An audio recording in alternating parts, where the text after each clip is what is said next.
Praise the lord. प्रभु यीशु के मधुर और मीठे नाम में, परमेश्वर के महान अनुग्रह में आप सबों का मैं स्वागत करता हूं आज की आराधना में। और आशा करता हूं कि आप सभी लोग अच्छे होंगे और प्रभु से प्रार्थना करते हैं कि हम लोग भविष्य में भी परमेश्वर की आराधना स्तुति करते हुए पाए जाएंगे और बहुत अच्छे से हम रहेंगे। और इससे पहले मैं आज परमेश्वर पिता का धन्यवाद देता हूं कि फिर से परमेश्वर पिता ने ऐसा मौका दिया कि मैं आपके बीच में उपस्थित होने पाया। परमेश्वर के गीतों को लेकर, परमेश्वर के वचनों को लेकर परमेश्वर का बहुत बहुत धन्यवाद हो। और इसके बाद मैं धन्यवाद देना चाहता हूं पास्टर सुनील असोदे साहब, स्तुति फाउंडेशन मीडिया के लिए। परमेश्वर इन्हें भी बहुतायत की आशीषों से भरपूर करे, इनका ये सेवकाई बहुत तरक्की करे और बहुत सारे लोगों तक पहुंचने पाए। और उन सारे लोगों के लिए धन्यवाद देते हैं जो आज इसमें जुड़े हैं और आगे भी जुड़ेंगे। आइए हम अब सीधे तौर पे चलते हैं आज के वचन की तरफ। और मैं अपना परिचय आज तो नहीं दूंगा, मैं पिछले बार बता दिया था, लेकिन बस सिर्फ मैं इतना बता देता हूं कि मैं पास्टर नहीं हूं, तो मैं एक शिक्षक हूं, बाइबल टीचर, बाइबल शिक्षक हूं। और मुझे किसी ने पूछा अभी हाल में सोशल मीडिया में कि आपका जो ये गेथसेमनी मिनिस्ट्री है, इसका मकसद क्या है, इसका क्या, किस लिए आपने इस मिनिस्ट्री को खड़ा किया। तो ये मैं आज बता देना चाहता हूं। मेरा सिर्फ और सिर्फ एक ही मकसद है कि लोग परमेश्वर के वचन को जाने, गीतों को गाए, आराधना करें। और मेरी सेवकाई वचन की सेवकाई है। मैं परमेश्वर की वचन की सच्चाई और गहरी और गूढ़ बातों को लोगों तक पहुंचाना चाहता हूं। और सिर्फ ये ज्ञान को बढ़ाने के लिए नहीं, ज्ञान तो बड़े ही अच्छी बात है, लेकिन लोग अपने आप को कैसे तैयार कर पाते हैं स्वर्ग के राज के लिए, परमेश्वर के नजदीक आने के लिए। आखिर हम लोगों का ये मसीह जीवन का सिर्फ और सिर्फ एक ही मकसद है कि हम कैसे उस स्वर्ग के राज में प्रवेश करने पाए।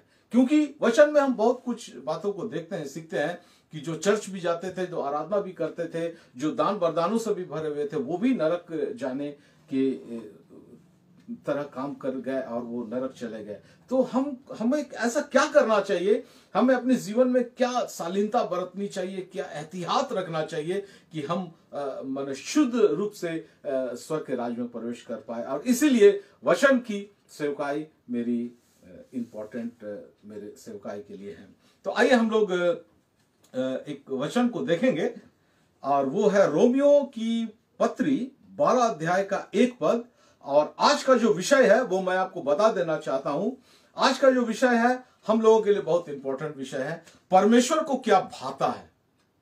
और इसी के लिए हम लोग पढ़ेंगे रोमियो 12 अध्याय का 1 पद। प्लीज सूची पढ़ देना इसको। इसीलिए हे भाइयों, मैं तुमसे परमेश्वर की दया स्मरण दिलाकर विनती करता हूँ कि अपने शरीर को जीवित और पवित्र और परमेश्वर को भावता हुआ बलिदान करके चढ़ाओ, यही तुम्हारी आत्मिक सेवा है। आइए हम प्रार्थना करते हैं। हालेलुया, धन्यवाद, स्तुति, बड़ाई, प्रशंसा, महिमा आपका करते हैं पिता। परमेश्वर पिता, आपका धन्यवाद देते हैं आपके सुंदर वचनों के लिए। ये वचन हमारी जिंदगी है, ये वचन ही हमारे लिए उजियाला है, ये वचन ही हमारा परमेश्वर है। ये तू है परमेश्वर पिता, और आपके मुंह से निकली हुई बातें हैं परमेश्वर पिता।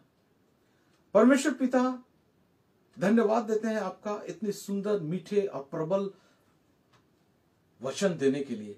और इस वचन को जब हम गहन अध्ययन में जुटते हैं, जब सीखते हैं, समझते हैं, तो हम अपनी जिंदगी को वचन के अनुसार से तैयार कर पाते हैं। और हमें, और जितने लोग आज सुन रहे हैं, हम सबों को ऐसी बुद्धि, ज्ञान और समझ को देना परमेश्वर पिता, ताकि हम आपके वचन की गहरी और गूढ़ बातों को समझने सके, सीखने सके। और परमेश्वर पिता अपने शरीर को, अपने आप को और अपने परिवार को, अपने समाज को तैयार कर पाए, ताकि हम लोग सारे लोग एक स्वर्ग के राज में प्रवेश करने पाए। ऐसा दया और अनुग्रह हमारे जीवन में करना। सारी बातों के लिए आपको आदर, महिमा और प्रशंसा देते हुए प्रार्थना प्रभु यीशु मसीह के नाम से मांगते हैं, आमीन। तो हम लोगों ने आज पढ़ा कि इसलिए हे भाइयों, मैं तुमसे परमेश्वर की दया स्मरण दिलाकर विनती करता हूं कि अपने शरीर को जीवित और पवित्र और परमेश्वर को भावता हुआ बलिदान करके चढ़ाओ, यही तुम्हारी आत्मिक सेवा है। मैं इस पूरे पद पे नहीं जाऊंगा आज। एक्चुअल में मेरा जो प्रचार होता है वो किताब लिखने का समय होता है, इसीलिए कभी कभी मैं भी परेशान रहता हूं कि मैं अपने प्रचार को कितना संक्षेप में बोल सकूं और किसी एक वर्ड को लेके बोलूं। आज जो मेरा विषय है इसमें एक पॉइंट को मैं उठाया हूं, परमेश्वर को भावता हुआ बलिदान करके चढ़ाओ। परमेश्वर को भावता हुआ। अब इस भावता हुआ का मीनिंग को हमको समझना होगा कि परमेश्वर को जो भाता है, परमेश्वर को जो अच्छा लगता है, इसका हम इंग्लिश बाइबल में भी मैं इसको पढ़ा और एक दो इंग्लिश वर्ड निकाला जो ये भावता हुआ जो है, जो भाता है, इसका इंग्लिश वर्ड है प्लीजिंग, एक्सेप्टेबल। प्लीजिंग प्रसन्न करना, खुश करना, और एक्सेप्टेबल ग्रहण करना, ग्रहण योग्य। यानी आप इसको इस तरीके से ले कि परमेश्वर को हमारी कौन सी बातें पसंद आती है, हमारी कौन सी बात परमेश्वर ग्रहण करता है, और हमसे परमेश्वर कौन बातों से खुश रहता है। अगर ये बात है तो फिर हम खुश रह सकते हैं कि हम परमेश्वर के स्वर्ग के राज में प्रवेश करेंगे। और अगर नहीं है तो लाख हम गीत गा ले, अगर नहीं है तो लाख हम प्रचार कर ले, अगर नहीं है तो लाख हम आराधना कर ले, लाख लोगों को प्रचार कर दे, लोगों को शैतानी आत्माओं से छुड़ा दे प्रार्थना करके, लेकिन फिर परमेश्वर के राज में प्रवेश करना कठिन हो जाएगा हमारे और आपके लिए, अगर हम परमेश्वर को खुश नहीं कर पाते हैं तो। और ये खुश करना सांसारिक दृष्टिकोण से कैसे समझेंगे हम, वहां भी लेके जाते हैं। लेकिन एक पद को हम लोग पढ़ेंगे, मत्ती 22 अध्याय का 36 से 40 पद तक सूची। सबसे बड़ी आज्ञा क्या है, वो उसका सब्जेक्ट क्या है? सबसे बड़ी आज्ञा। सबसे बड़ी आज्ञा पढ़िए उसको। हे गुरु, व्यवस्था में कौन सी आज्ञा बड़ी है? हे गुरु, यीशु मसीह से कुछ उनके चेले ये पूछ रहे हैं कि हे गुरु, ये बताओ कि व्यवस्था में सबसे बड़ी आज्ञा कौन है? अब आप पुराना नियम को पढ़िएगा तो 10 आज्ञा है। 10 आज्ञा से अलग हटिएगा तो व्यवस्था विवरण ले व्यवस्था में बहुत सारे कानून बनाए हुए हैं। अब ये तो किसी व्यक्ति के लिए बहुत बड़ा चैलेंज हो सकता है कि अगर उससे पूछ दे कि सारी आज्ञाओं में एक आज्ञा बता दो सबसे बड़ी क्या है। और इस चैलेंज को प्रभु यीशु मसीह बड़ा अच्छे से, प्रभु यीशु मसीह के लिए कोई चैलेंज था नहीं, लेकिन उनके चेले को लग रहा था कि ये चैलेंज दे दिया हम यीशु मसीह को, लेकिन उन्होंने बहुत सटीक और एकदम अच्छा उत्तर दिया लोगों को। क्या उत्तर दिया? उसने उनसे कहा, तू परमेश्वर अपने प्रभु से अपने सारे मन और अपने सारे प्राण और अपनी सारी बुद्धि के साथ प्रेम रख। बस, तुम अपने परमेश्वर से, अपने प्रभु से अपने सारे मन, अपने सारे प्राण और अपनी सारी बुद्धि के साथ प्रेम कर। और आगे भी कुछ लिखा हुआ, बड़ी और मुख्य आज्ञा। बड़ी और मुख्य आज्ञा तो यही है। आगे, और उसी के समान ये दूसरी भी है। उसी के समान, एकदम इक्वल में, एकदम समानांतर में भी एक आज्ञा है, और वो आज्ञा भी मायने रखता है, महत्वपूर्ण है। वो आज्ञा क्या है? कि तू अपने पड़ोसी से अपने समान प्रेम रख। तू अपने पड़ोसी से भी अपने समान प्रेम रख। और आगे 40। ये ही 2 आज्ञा सारी व्यवस्था और भविष्यवक्ताओं का आधार है। यही 2 आज्ञा है जो सारी व्यवस्था का, सारे पुराने नियम का और भविष्यवक्ताओं ने जितनी बातें कही, उन सारी बातों का आधार, बेस है ये। और इस बेस में दोनों इंपॉर्टेंट है, परमेश्वर से प्रेम और अपने पड़ोसी से प्रेम, दोनों बहुत इंपॉर्टेंट है। लेकिन अभी मैं परमेश्वर से प्रेम के बारे में बात करूंगा। अगर परमेश्वर से प्रेम हमको करना है, अगर हम बहुत सारे लोगों को पूछते हैं क्या आप परमेश्वर से प्रेम करते हैं, वो कहते हैं कि हाँ करते हैं, लेकिन उनका जो स्वभाव है, उनका जो चरित्र है, वो दिखाता नहीं है प्रेम करते हैं। इसको मैं संसारिक जीवन में लेके आता हूं। एक लड़का और लड़की एक दूसरे से प्रेम करते हैं, या पति पत्नी प्रेम करते हैं, या माँ बाप और बच्चों के बीच में प्रेम है। अब एक लड़का और एक लड़की आपस में प्रेम हुआ, और उस प्रेम का अंत क्या हुआ? शादी, विवाह। अब वो उसको विवाह तक पहुंचाना है, दोनों गार्जियन को तैयार करना, सब कुछ रेडी हो जाए। अब क्या है कि पति, ये वो लड़की अपने उस होने वाले पति की हर एक बातों का ख्याल रखती है। उसको क्या अच्छा लगता है, उसको क्या पसंद है, वही काम करती है। लड़का भी यही काम करता है लड़की के लिए। हम लोग पति पत्नी घर में रहते हैं तो हम पूछते हैं पत्नी को, कभी बाजार गए खरीदने, कि समोसा ला दूं या आलू चॉप ला दूं। तो पत्नी कहती है आपको तो पता है मुझे समोसा पसंद है, आलू चॉप बिल्कुल नहीं पसंद है। यानी मैंने जीवन में पहले सीख लिया उस दिन से कि जब भी समोसा या आलू चॉप में से कुछ खरीद के लाना है तो समोसा को ही मैं प्राथमिकता दूंगा, क्योंकि मेरी पत्नी को वो पसंद है। यानी हम अपने घर को सुख और संपन्न रखने के लिए, अच्छे रखने के लिए हर वो बातें को करते हैं जो मैं पत्नी की जो इच्छाएं हैं, पसंद है, उस काम को ज्यादा प्रेफर करता हूं। पत्नी मेरी इच्छाओं का, माँ बाप बच्चों की इच्छाओं का, बच्चे माता पिता का इच्छा का, कलीसिया में हम लोग एक दूसरे के इच्छाओं का ख्याल रखते हैं, उनको क्या पसंद है ख्याल रखते हैं। क्यों? क्योंकि हमको उसका प्यार चाहिए, हमको उसका स्नेह और सम्मान चाहिए। अब बताइए कि जब हमको इतना मायने रखता है कि हम अपनी पत्नी का प्यार पाने के लिए, अपने पति का प्यार पाने के लिए हम जो बातें उसको खुश करती है, जो बातें उसको अच्छी लगती है, वो काम करते हैं, तो परमेश्वर को हम खुश कर पाए इसके लिए हम वो काम कर सकते हैं जो उनको पसंद है, जो उनको अच्छा लगता है। कि हम जानते हैं? अगर मैं आपसे पूछूंगा तो आप बोलिएगा हाँ जानते हैं, लेकिन मैं आप जो पॉइंट जानते हैं उससे भी हटकर कुछ पॉइंटों को आज दिखलाना चाहता हूं। बाइबल में बहुत सारे पॉइंट्स इसमें हो सकते हैं। मैं आज जितने पॉइंट्स दिखाऊंगा जरूरी नहीं है कि सिर्फ वही जरूरी है, इसके अलावा भी बहुत सारी बातें हो सकती है, लेकिन कुछ महत्वपूर्ण बातें हैं जो बाइबल में लिखी हुई है। मैं आपका ध्यान उस तरफ आज ले जाना चाहता हूं।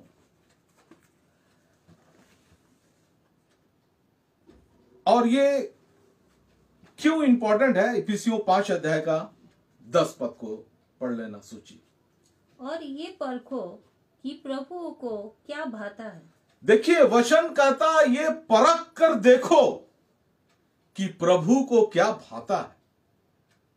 यानी हम अपने घर में परखते हैं, कभी कुछ ऐसा चीज खरीद कर लाए जो मेरे परिवार के लोगों को अच्छा लगा, तो मुझे पता चल गया कि नहीं ये चीज हमेशा लाएंगे क्योंकि ये सबको पसंद है। कोई ऐसा चीज लाए जिससे लोग बोले कि एकदम अच्छा नहीं है, ये चीज पसंद ही नहीं है, अब उस चीज को मैं अवॉइड करता हूं लाइफ में, उसको नहीं करूंगा। तो बाइबल वचन कहता है ये परखो, परख कर देखो कि परमेश्वर को क्या पसंद है। आप बोलिएगा, मैं पूछूंगा पसंद परमेश्वर को क्या भाता है, तो आप बोल सकते हैं कि चर्च जाना बिल्कुल जरूरी है, वचन पढ़ना बाइबल बिल्कुल जरूरी है, दुआ प्रार्थना करना बिल्कुल जरूरी है, स्तुति आराधना करना बिल्कुल जरूरी है, लोगों तक प्रभु यीशु मसीह का सुसमाचार लेके जाना बिल्कुल जरूरी है, लोग दुख में कष्ट में उसके लिए प्रार्थना करना बिल्कुल जरूरी है, बिल्कुल जरूरी है।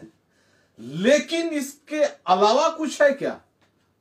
क्योंकि ऐसे लोग भी, जितना पॉइंट्स मैं अभी गिनाया, ऐसे लोग भी नरक जा सकते हैं। तो हम ऐसा कौन सा काम कर सकते हैं इसके अलावा जो परमेश्वर को पसंद आता है, जो परमेश्वर को अच्छा लगता है और परमेश्वर हमको ग्रहण कर लेगा।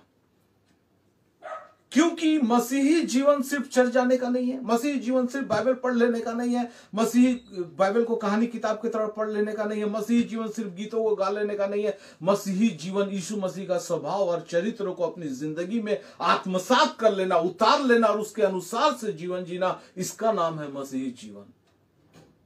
ये स्वभाव और चरित्र का जीवन है। ये ऐसा नहीं कि आप कोई ड्रेस पहन लिए मसीही टाइप का दिख रहे हैं और वो इसलिए ड्रेस मायने नहीं रखता। आप अपने शरीर में कोई धागा बांध लिए, कपड़ा बांध लिए, उस तरह का जीवन नहीं बतलाता है मसीही जीवन। या अपने शरीर में कोई टीका दाग लगा दिए, चीर लिए, वो मसीही जीवन नहीं है। ये शारीरिक दिखावट और शारीरिक बनावट का नहीं है, ये बिल्कुल मन से और अपने आत्मा से जुड़ा हुआ विषय है। तो आइए हम लोग कुछ पॉइंट्स को देखते हैं कि इस पद को अगर इंग्लिश बाइबल में अगर आप पढ़े, और यह परखो कि प्रभु को क्या भाता है, trying to learn what is pleasing to the Lord. Trying to learn, हमको ट्राई करना है, कोशिश करना, ये लर्न सीखने के लिए हमको ये सीखना है और सीखने में अपना जीवन को व्यतीत करना, कोशिश करते रहना है कि कौन कौन सी बातें हमारे परमेश्वर को प्लीज्ड करती है, खुश करती है। सबसे पहला पॉइंट जो मैं आज आपको दिखाना चाहता हूं, इब्रानियों 11 अध्याय का 6 पद। इब्रानियों 11 अध्याय 6 पद। और विश्वास बिना उसे प्रसन्न करना अनहोना है। बस, विश्वास बिना परमेश्वर को प्रसन्न करना अनहोना है। हम प्रसन्न कभी नहीं कर सकते हैं। आप बोलिएगा हाँ हम विश्वास करते हैं, लेकिन हम लोग विश्वास में कभी कभी कमजोर पड़ते हैं। इसलिए विश्वास के बारे में बहुत सारी बातें बाइबल में लिखी हुई है। आज मेरा ये सब्जेक्ट नहीं है, मैं इसके बारे में बहुत नहीं बोलना चाहता हूं। यीशु मसीह के एक चेले ने कहा था कि हे प्रभु यीशु मेरे विश्वास को बढ़ा। प्रभु यीशु मसीह ने कई जगह पर कहा चेलों को, हे अल्पविश्वासी हो, क्या तुम्हें अभी भी विश्वास नहीं? यीशु मसीह के साथ दिन रात रहते थे, लेकिन विश्वास में कमी हो जाता था। यानी विश्वास बड़ा है। किस तरह का विश्वास? विश्वास करो कि परमेश्वर है। पहले ये तो विश्वास करो कि परमेश्वर है। बहुत सारे एथियस्ट है जो नास्तिक है, जो परमेश्वर को नहीं मानते, उसके अस्तित्व को नकारते हैं। साइंस भी परमेश्वर का अस्तित्व को नकारता है, क्योंकि उसके पास प्रूफ नहीं है, उसको दिखाई नहीं देता। वो जिसको दिखाई देगा उसी को मानेगा। लेकिन दिखने से भी ज्यादा इंपॉर्टेंट कुछ बातें हैं, उसको हम मसीही लोग अच्छी तरीके से जानते हैं और समझते हैं। यानी ये विश्वास करना कि परमेश्वर है। विश्वास करो कि यहोवा ही सच्चा और इकलौता परमेश्वर है। अब ये विश्वास करना होगा, क्योंकि कई एक बार हम दुख मुसीबत में आते हैं तो हमारा ध्यान भटकता है कि क्या हमारा परमेश्वर सच्चा है, क्या हम दूसरे परमेश्वर की आराधना करना शुरू कर दे आज से। अगर ऐसा सोच आता है हमारे मन में, या हमारे हाथ के कार्यों से हमारे घर में ऐसे कार्य हो जाते हैं जिससे कि परमेश्वर को ऐसा लगता है कि हम दूसरे परमेश्वर की आराधना कर रहे हैं, तो वो हमारे विश्वास मेरे लिए काफी नहीं है। फिर यह विश्वास करो कि वो हमारी प्रार्थना सुनता है। यह विश्वास करो कि वो हमारे साथ है। यह विश्वास करो कि वही हमारा उद्धार करता है। विश्वास करो कि जब हम प्रार्थना में मांगते हैं, आपका एक वचन भी होगा कि जब प्रार्थना में मांगो तो प्रतीति कर लो कि मिल गया, तो वो तुम्हारे लिए हो जाएगा और तुम इस बात के लिए संदेह मत करो। यानी हम विश्वास किए, हमने प्रार्थना किया कि परमेश्वर, एक पति पत्नी शादी किए और उसका बच्चे के लिए उसने प्रार्थना किया कि परमेश्वर मुझे एक पुत्र या पुत्री दे। अब परमेश्वर कहता है तुम प्रार्थना कर लिया, अब तुम विश्वास कर लो कि वो तुमको मिल गया। और अभी मिला नहीं है ही नहीं, लेकिन वो विश्वास कर लेना, तो ये विश्वास बहुत बड़ी चीज है। इतना आसान नहीं है। विश्वास के सब्जेक्ट में मैं एक बार बोल चुका हूं और कभी मौका मिला तो बोलूंगा आपके बीच में भी। तो ये विश्वास कर लेना कि मुझे मिल गया, ये बड़ी विश्वास है। इस तरह का विश्वास परमेश्वर खोजता है। विश्वास करो कि मृत्यु के बाद भी एक जीवन है।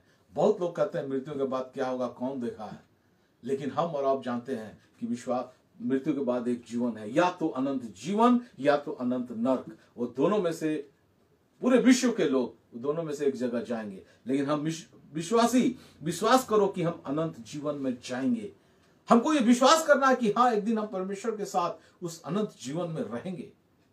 बहुत सारा टॉपिक हो सकता है, बहुत सारा विषय हो सकता है विश्वास के ऊपर में, और मेरा ये आज विषय नहीं है, इसलिए इस विषय को मैं एक्सप्लेन नहीं करूंगा। मेरा विषय है परमेश्वर को क्या भाता है, और उस भाने वाले विषय में सबसे पहला पॉइंट है विश्वास। अगर हम विश्वास करते हैं सच्चे मन और हृदय से, बिना संदेह किए, तो ये परमेश्वर को, हमारा परमेश्वर को ये भाता है, उससे वो प्रसन्न होता है। दूसरा पॉइंट, इब्रानियों 13 अध्याय 15 से 16 पढ़िए। इसीलिए हम उसके द्वारा स्तुति रूपी बलिदान अर्थात उन होठों का फल जो उसके नाम का अंगीकार करते हैं, परमेश्वर को सर्वदा चढ़ाया करे। भलाई करना और उदारता दिखाना ना भूले, क्योंकि परमेश्वर ऐसे बलिदानों से प्रसन्न होते हैं। क्योंकि परमेश्वर ऐसे बलिदानों से प्रसन्न होते हैं। हम लोगों ने रोमियो में पढ़ा, अपने शरीर को जीवित पवित्र और परमेश्वर को भावता हुआ बलिदान करके चढ़ाना है। हमारे शरीर को कैसा चढ़ाना? जीवित। ये मरा हुआ दशा में नहीं होना चाहिए। और यहां पर जीवित और मरा का अलग मीनिंग है, आज हम नहीं बताएंगे। जीवित माने हम परमेश्वर को जानते हैं, परमेश्वर को ग्रहण किए हैं, परमेश्वर मेरे अंदर में रहता है, यानी हम जीवित है। और अगर शैतान के हम चुंगल में है तो हम मरे हुए दशा में है, यानी जीवित चढ़ाना है। पवित्र माने हम पूरे शुद्ध और पवित्रताई वाली जीवन जी रहे हैं, तो इस तरह का शरीर परमेश्वर को चढ़ाना है। और जो परमेश्वर को भाता वो बलिदान करके, वो जो पुराने नियम में 6-7 बलिदान थे, होम बलि, मेल बलि, पशु बलि, दोष बलि, बहुत सारे बलि थे, उस तरह का बलिदान हमको आज चढ़ाने की जरूरत नहीं। आज हम अपने शरीर को जीवित, पवित्र और परमेश्वर को भावता हुआ बलिदान करके चढ़ाए। और यहां जो बलिदान चढ़ाने की बात हो रही है वो है स्तुति रूपी बलिदान, जो तुम्हारा होठों का फल है। आप देखिएगा, हम लोग जो चढ़ावा चढ़ाते हैं, बहुत सारे समाज में, आप दुनिया में, संसार में देखते होंगे, फल चढ़ाते हैं। तो फल तो हमको नहीं चढ़ाना है, हमको क्या चढ़ाना? होठों का फल। होठों का फल माने हमारा स्तुति रूपी बलिदान, यानी हम परमेश्वर की स्तुति, आराधना, प्रशंसा हर पल अपने होठों से, अपनी कलीसियाई जीवन में, अपने घर के जीवन में परमेश्वर को हमेशा स्तुति करते रहते हैं, परमेश्वर की महानता की, परमेश्वर की बड़ाई करते रहते हैं और परमेश्वर की आराधना करते हैं। वो बलिदान जो है वो परमेश्वर को पसंद आता है। और है भलाई करना और उदारता दिखाना ना भूलो।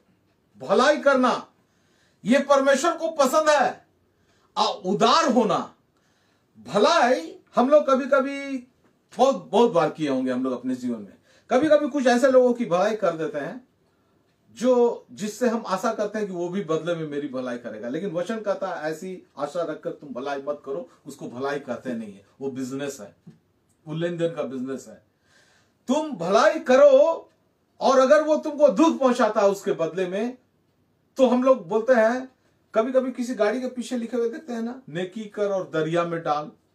तो हम भलाई करते हैं, फिर भी हमको दुख मिलता है, छोड़ो भलाई करना ही नहीं है जिंदगी में। परमेश्वर कहता नहीं, तुमको दुख मिलता है, इसके बावजूद भलाई करना छोड़ो मत, उदारता दिखाना छोड़ो मत।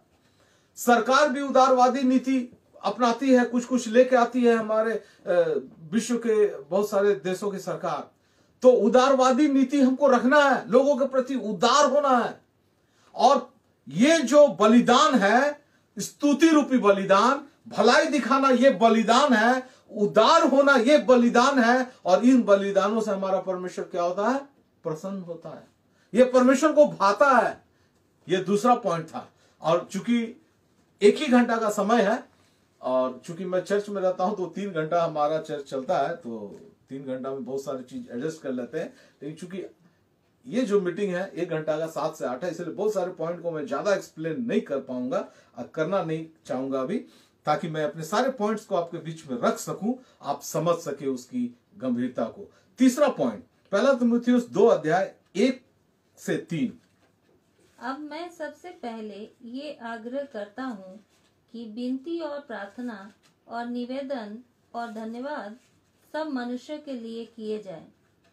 राजाओं और सब ऊंचे पद वालों के निमित्त, इसीलिए हम विश्राम और चैन के साथ सारी भक्ति और गंभीरता से जीवन बिताएं।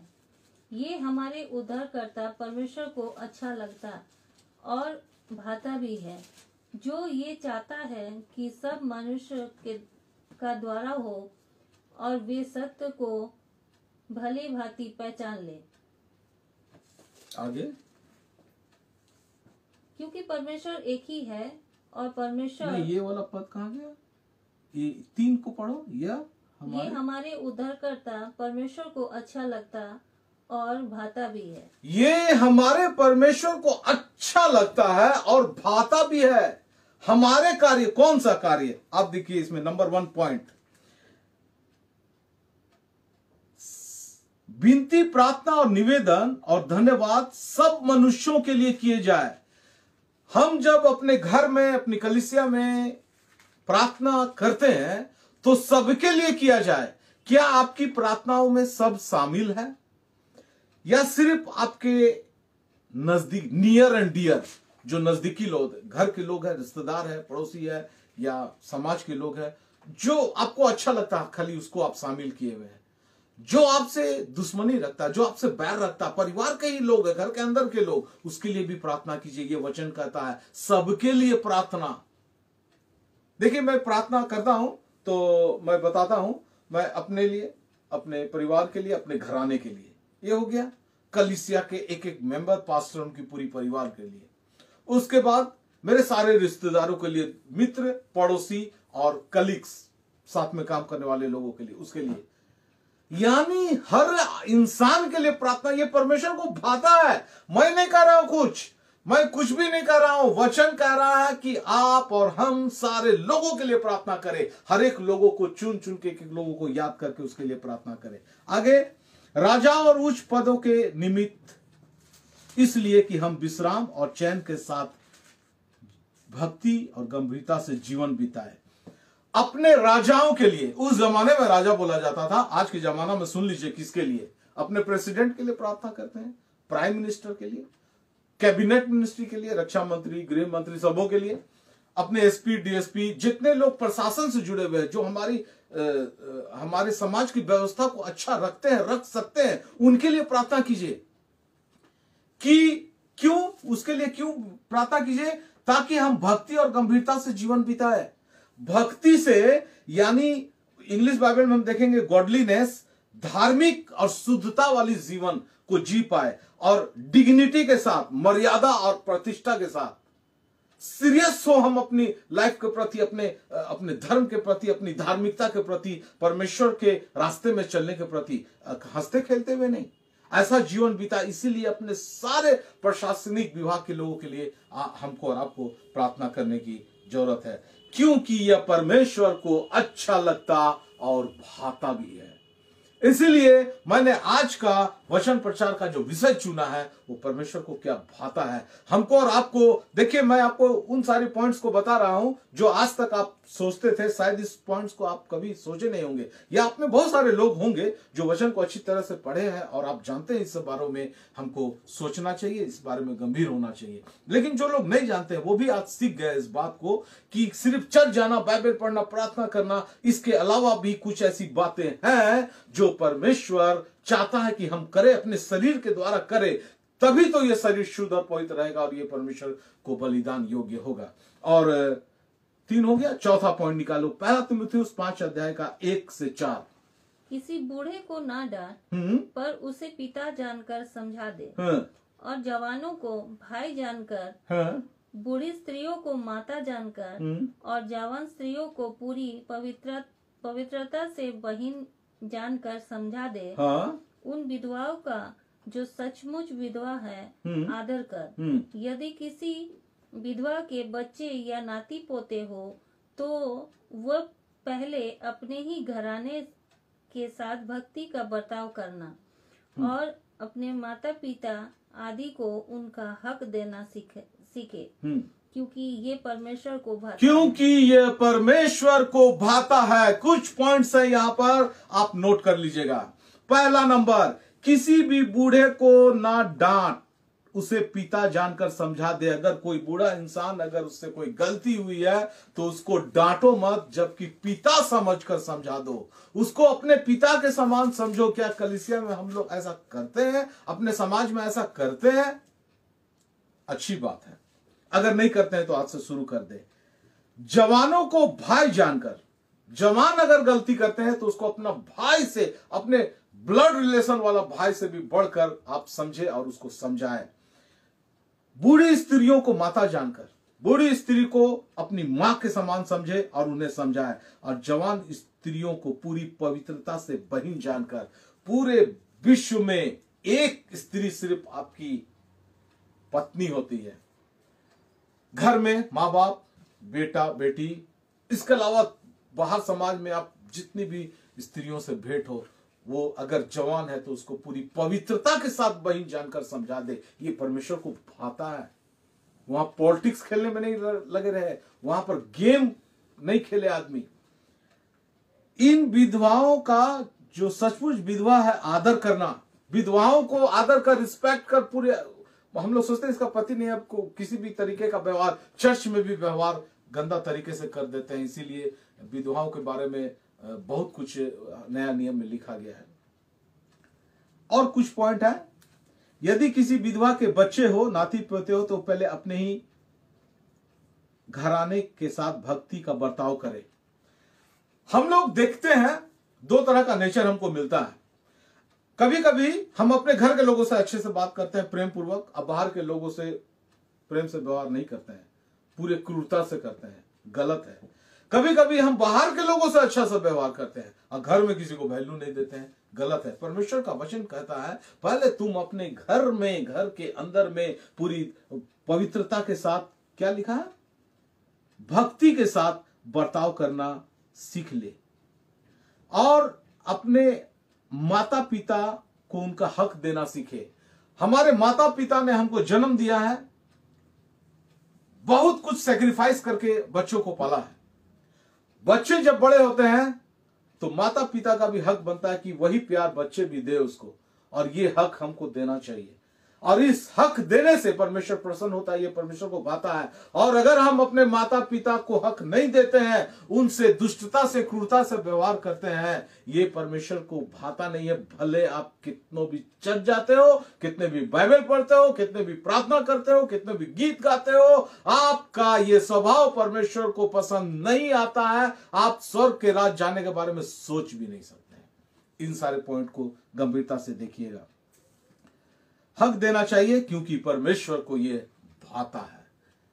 इसलिए आज मैं बड़ी गंभीरता से इन बातों को बताना चाह रहा हूं मेरे प्रिय भाइयों बहनों, कि आप मसीही हैं, आप बाइबल को जानते हैं, आप चर्च जाते हैं, दुआ प्रार्थना करते हैं, सब कुछ जायज है, सब कुछ ठीक है। लेकिन इसके अलावा वचन में बहुत कुछ लिखा हुआ है कि हम अपने शरीर को कैसे शुद्ध और पवित्रता से चढ़ा सकते हैं परमेश्वर के सम्मुख, और क्योंकि वो लाइफ हमारा हमको स्वर्ग ले जा सकता है और नहीं भी ले जा सकता है। इसलिए बहुत इंपॉर्टेंट है परमेश्वर को क्या भाता है, क्योंकि परमेश्वर से प्रेम करना है हमको।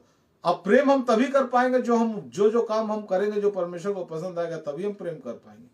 आगे 5वां पॉइंट, पहला पत्रुस 2:1-5।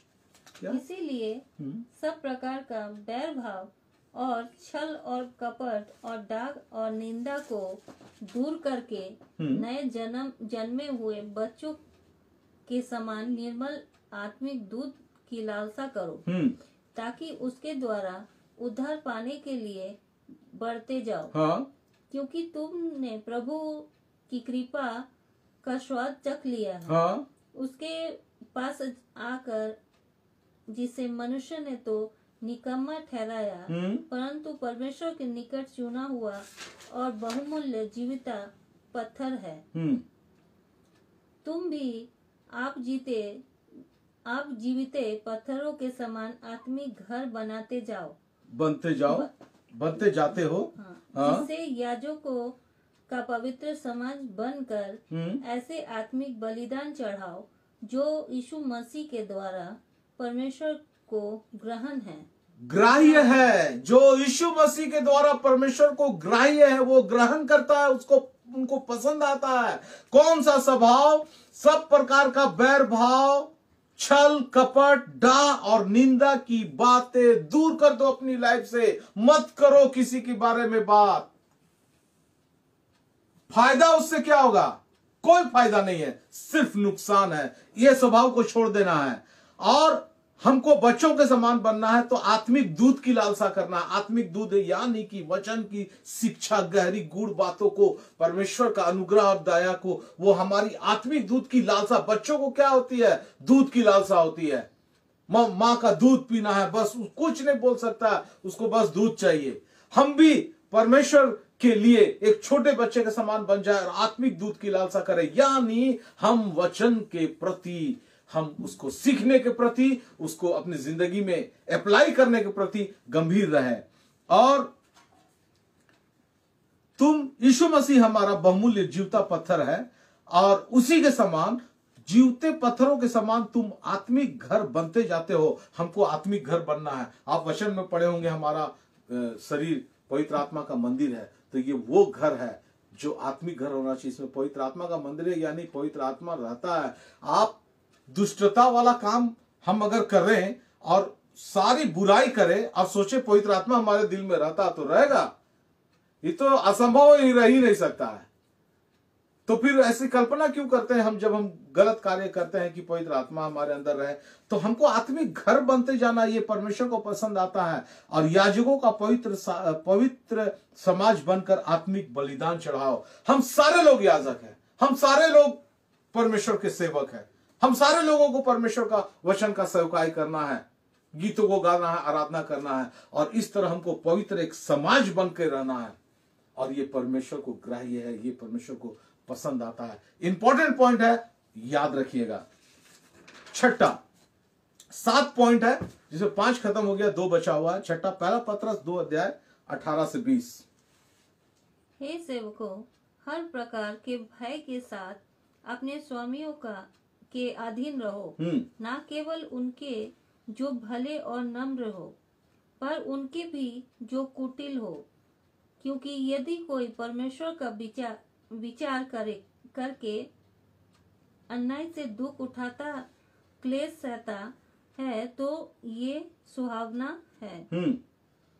क्योंकि यदि तुमने अपराध करके घूसे खाए और धीरज धरा, तो इसमें कोई बड़ाई की बात है? क्या बड़ाई की बात है? पर यदि भला काम करके दुख उठाते हो और धीरज धरते हो, तो यह परमेश्वर को भाता है। यहाँ पर कहा जा रहा है कि तुम अपने स्वामियों के अधीन रहो, पत्नी अपने पति के अधीन रहो, बच्चे अपने माँ बाप के अधीन रहो, कलीसिया में अपने कलीसिया के पासवान का, प्रेरितों का, भविष्यवक्ताओं का, जो लीडर है, जो बुजुर्ग है, उनके अधीन रहो। अगर वो अच्छे हैं तो उनके अधीन रहो, और अगर वो कुटिल है तो भी उसके अधीन रहो। वचन यहां पढ़ लीजिएगा। हम अपने नेताओं के लिए प्रार्थना करते हैं, अपने पीएम सीएम के लिए प्रार्थना करते हैं। हमको कभी ऐसा लगा, महसूस हुआ कि वो अच्छा व्यक्ति नहीं है, हमारे लिए काम नहीं कर रहा है, उसके लिए प्रार्थना करो कि वो हमारे लिए अच्छा काम करे, और उसके अधीन रहो। वचन कहता उसके अधीन रहो। परमेश्वर कहता मैंने उसको तुम्हारे ऊपर ठहराया, मैं ठहराया हूं शासकों को, इसलिए उसके अधीन रहो, क्योंकि ये परमेश्वर को भाता है। और दुख उठाना, यदि भला काम करके दुख उठाते हो और धीरज धरते हो, तो ये परमेश्वर को भाता है। दुख उठाना हमारे जीवन का एक महत्वपूर्ण अंग है। हम भला करके दुख उठाते हैं। यार देखिए, हमें पहले भी बोला ये बात, भलाई किए फिर भी दुख मिला, तो ये परमेश्वर को पसंद आता है। क्यों? इसके बारे में फिर कभी चर्चा करेंगे, आज मेरा ये पॉइंट नहीं है। लेकिन आप भलाई करके भलाई की उम्मीद ना ही रखे तो अच्छा है, क्योंकि ये दुनिया ही दुख देने वाली है। तो क्या हम भलाई करना छोड़ देंगे? क्या परमेश्वर के वचन में चलना छोड़ देंगे? क्या परमेश्वर के वचन की सेवकाई करना छोड़ देंगे? कभी नहीं कर सकते हैं। परमेश्वर का वचन कहता है, हमारा परमेश्वर पिता कहते हैं, अगर तुम भलाई करके दुख उठाते हो तो तुम प्रभु यीशु मसीह के समान हो। यीशु मसीह भी तुम्हारे लिए भलाई किया, लेकिन दुख तो उठाया वो। और जब यीशु मसीह दुख उठाया और हम भी दुख उठा रहे हैं, तो हम इक्वल हो गए यीशु मसीह के समान, समानता में चले आए, और इसीलिए हम स्वर्ग के राज के वारिस बन सकते हैं, बनेंगे। 7वां और आखिरी पॉइंट, फिलिपियों 4 अध्याय 10 से 20। हे प्रभु, मैं बहुत आनंदित हूँ कि अब इतने दिनों के बाद तुम्हारी चिंता मेरे विषय में फिर जागृत हुई है। ये पूरा पद मत पढ़िए, आप पढ़िए इसको, टाइम कम है।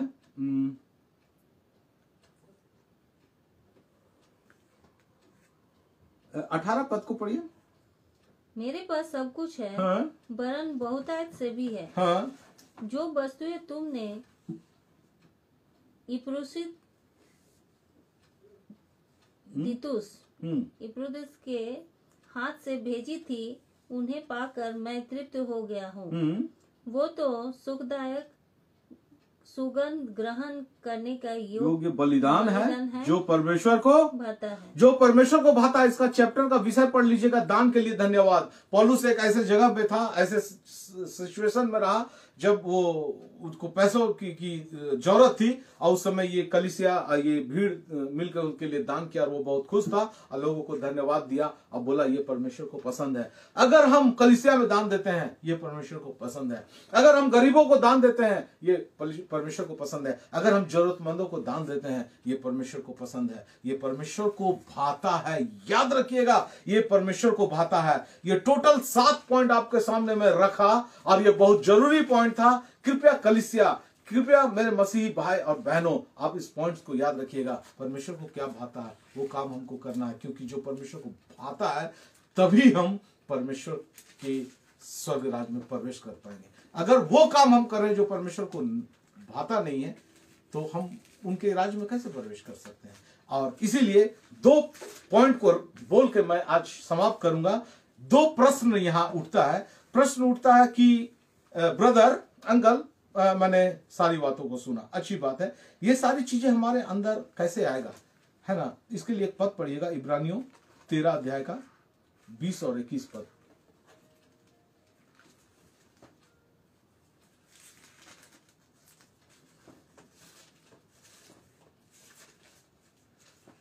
इसीलिए आओ, उसकी निंदा अपने ऊपर लिए हुए छावनी के बाहर उसके पास निकल चले, क्योंकि यहाँ हमारा कोई स्थायी नगर नहीं, वरन हम एक आने वाले नगर की खोज में हैं। इसीलिए हम उसके द्वारा 13 का 20 पढ़ रही है,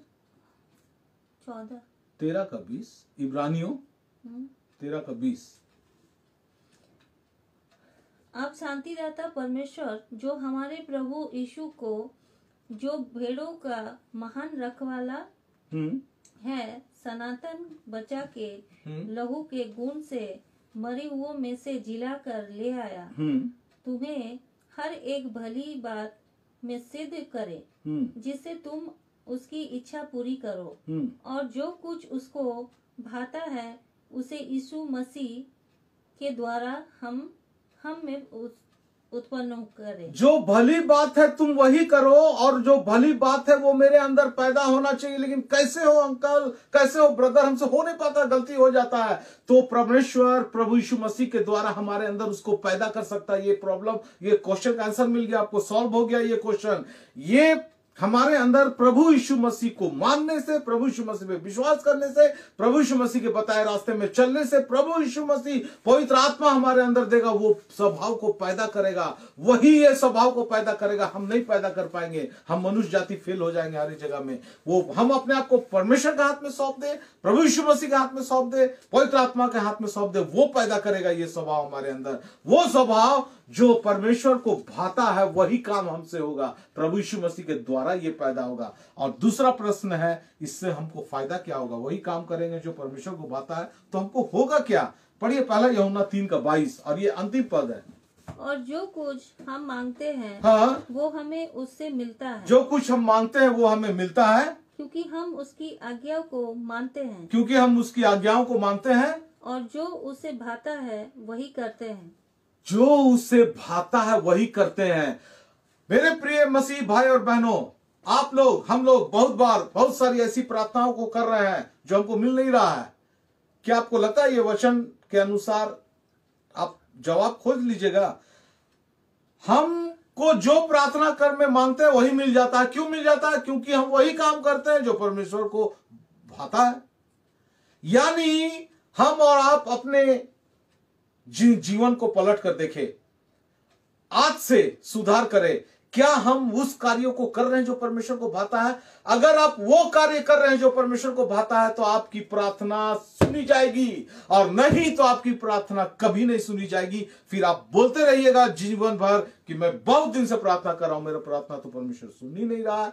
क्यों? क्योंकि आपने देखा है कि जो परमेश्वर को भाता वो काम आप कर रहे हैं। मेरे प्रिय मसीह भाई और बहनों, बहुत इंपॉर्टेंट है हम आत्मिक समाज में रहें और हम स्वर्ग के राज में प्रवेश करें, क्योंकि अनंत नरक बहुत कष्टदायक होने वाला है। हमको वहां नहीं जाना है, हमको स्वर्ग के राज में जाना है। उसके लिए करना क्या होगा? परमेश्वर को जो भाता है वही काम करना है, और तभी हमारा प्रार्थना सुनी जाएगी। परमेश्वर इस वचन के द्वारा आप सबों को बहुत आयत की आशीषों से भरे। हे आकाश और पृथ्वी के रचयिता परमेश्वर पिता, आपका लाखों लाख धन्यवाद देते हैं इतना सुंदर समय देने के लिए हमारे जिंदगी में। हम तो कुछ भी नहीं थे परमेश्वर पिता, सुनने थे, लेकिन आपने इतनी ऊंचाई पर लेकर आया हम सबों को। अगर हम पिछली जिंदगी में पलट कर देखते हैं तो हम कुछ नहीं थे, धूली थे, लेकिन परमेश्वर पिता आपने इतनी ऊंचाई में तो लाया। आज हम कमा रहे हैं, खा रहे हैं और अपने बच्चों को लालन पालन पोषण करने पा रहे हैं, आपकी सेवकाई करने पा रहे हैं। आपके सामने खड़े होने के लायक नहीं थे, लेकिन आपने आज ऐसी जगह पे खड़ा किया कि आपकी आराधना करते हैं, स्तुति करते हैं, आपके वचन की सेवकाई करते हैं, लोगों को तैयार करते हैं स्वर्ग के राज के लिए। आपका धन्यवादित है परमेश्वर पिता। परमेश्वर पिता, मैं प्रार्थना करता हूं सारे लोगों के लिए जो कष्ट में हैं, उनके कष्टों को दूर करना। जो बच्चे पढ़ाई कर रहे हैं उनकी पढ़ाई में आशीष देना, ताकि वो अच्छी रीति से आगे की पढ़ाई कर पाए। जो नौकरी हासिल करना चाहते हैं उन्हें नौकरी हासिल करने में मदद अगुवाई करना। जो बच्चे शादी लायक हो गए हैं, वर और वधु खोज रहे हैं, उन्हें वर वधु मिल जाने के लिए तो मदद और अगुवाई करना। कलीसियाओं को, जितनी कलीसियाएं चल रहे हैं, जितनी सेवकाई चल रही है पूरे विश्व में, उन्हें भी अपनी आशीषों से भरना पिता, ताकि एक सही दिशा में आपकी सेवकाई होने पाए। नामधारी मसीही लोग ना बने, एक सच्चा मसीही बन के जीने पाए, ताकि स्वर्ग के राज के वारिस होने पाए। सारी बातों के लिए आपको आदर, महिमा, प्रशंसा देते हुए ये छोटी सी विनती प्यारे प्रभु यीशु ख्रिस्त के नाम से मांगते हैं। सुन और दया से स्वर्ग राज में ग्रहण कर, आमीन। धन्यवाद पास्टर सुनील असोदे साहब, स्तुति फाउंडेशन मीडिया, और उन सारे लोगों जो आज इसमें जुड़े थे। प्रभु आप सबों को बहुत आयत की आशीष से भरपूर करें। धन्यवाद।